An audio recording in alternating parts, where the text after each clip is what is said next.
Quand on pense au segment des ludospaces, on pense tout de suite au Kangoo. Et pour cause, ça a été un des premiers sur le secteur et surtout la référence pendant très longtemps. Malheureusement, la génération précédente a été lancée en 2008 et n'a connu qu'un restylage depuis, donc la concurrence l'a largement rattrapé. Aujourd'hui, Renault lance une nouvelle génération et tout est nouveau, la plateforme, la technologie, le style, ça n'a rien à voir avec les générations précédentes. Ici, on est sur la finition d'entrée de gamme Zen avec le moteur essence 100 chevaux pour un prix d'entrée à 24 900 €. Alors, est-ce que ce nouveau Kangoo il est revenu dans le jeu face à un Citroën Berlingo, un Peugeot Rifter et un Opel Combo Life très affûté? On va voir ça tout de suite dans cet essai. Alors à bord de ce nouveau Kangoo, on va commencer évidemment par le plus important, tous les espaces de rangement. Alors on en a beaucoup en bas de la console centrale, on a évidemment la capucine où on peut ranger beaucoup de choses aussi. Au-dessus du combiné d'instruments, on a une petite trappe avec des prises USB et un allume-cigare. Et si vous voulez, vous pouvez même mettre votre téléphone dans ce petit support en option. Suffisamment pratique, mais comme il y a Android Auto et Apple CarPlay de toute façon, est-ce que c'est vraiment nécessaire? À vous de voir. Pour le reste, on a beaucoup de place dans les portières et on a aussi une boîte à gants qui s'ouvre sur glissière. Alors, c'est pratique quand vous êtes tout seul dans la voiture, mais quand il y a quelqu'un qui est assis à côté de vous, eh bien, on ne peut pas l'ouvrir, ça lui rentre dans les genoux tout de suite.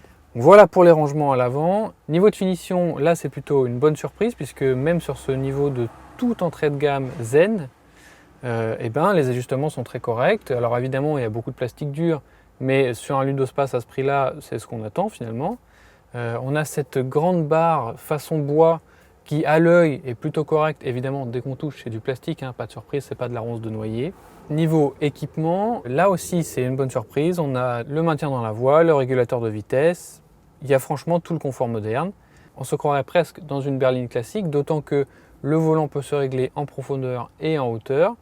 Le seul détail qui vous rappelle que vous êtes finalement dans une version dérivée d'un utilitaire, c'est ce levier de vitesse qui est placé très en hauteur sur le tableau de bord. Mais pour le reste, on est franchement très bien installé à bord de ce nouveau Kangoo. À l'arrière, pas de surprise, on est vraiment dans un ludospace, mais c'est un ludospace qui est quand même bien équipé, malgré le fait qu'encore une fois, on soit en entrée de gamme. On a la climatisation à l'arrière, on a 2 prises USB plus un allume-cigare, les vitres électriques qui descendent jusqu'en bas.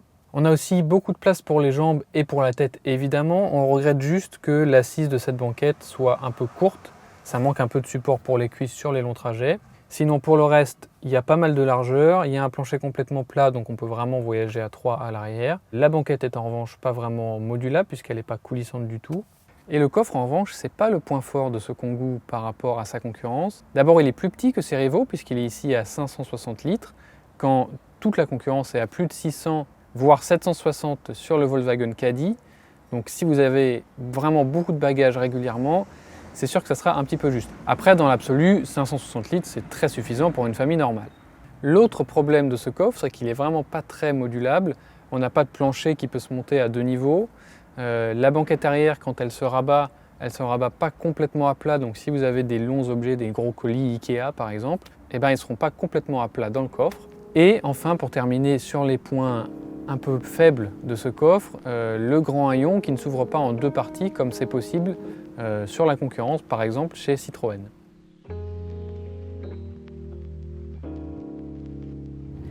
Alors au volant de ce nouveau Kangoo, on remarque tout de suite les gros progrès faits par rapport à la version précédente. En fait, toute la partie avant du châssis a été reprise du Scénic et donc on profite vraiment de qualités routières qui n'ont rien à voir avec un utilitaire finalement. Les suspensions filtrent très bien, c'est très insonorisé aussi, donc niveau confort, il n'y a rien à redire.